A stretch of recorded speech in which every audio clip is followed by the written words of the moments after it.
To pick up, l'un des phrasal verbs les plus polysémiques en anglais. Dans un premier temps, vous l'utiliserez pour vous référer au fait de ramasser quelque chose qui se trouve au sol, par exemple. Donc, lorsque je dis « She picked up the pen from the floor », ce que cela signifie, c'est qu'elle a ramassé le stylo au sol. Mais dans un autre contexte, on utilisera « pick up » pour se référer au fait de passer prendre quelqu'un, de préférence en voiture. « Can you pick me up at 6 p.m. » Peux-tu passer me prendre à 18 h? Donc, 6 p.m., 18 h. AM, anti-meridian, c'est le matin, et PM, c'est le soir. Il y a souvent quelques confusions à ce niveau, donc il est important de clarifier cela. Mais dans un autre contexte, vous pouvez aussi utiliser le verbe pick up pour vous référer au fait d'apprendre quelque chose. Une langue, par exemple. I picked up English by watching movies. J'ai appris l'anglais en regardant des films. Donc, tout ce qui est compétence, vous utiliserez pick up dans ce contexte. Toujours avec les langues, vous pouvez utiliser pick up pour vous référer au fait de comprendre un accent. On dira par exemple, I can't pick up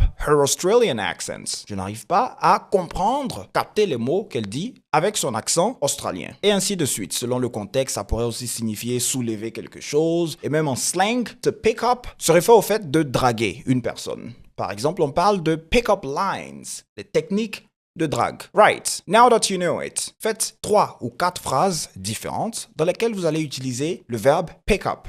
Alors là, on a juste parlé de pick up comme un verbe. Dans le dernier cas en slang, je vous ai donné pick up comme un nom. Mais il y a plusieurs sens, plusieurs contextes dans lesquels vous utiliserez pick up comme un nom. Donc, on reviendra sur ça un peu plus tard. Pour l'instant, pratiquons les différents sens de pick up en tant que verbe.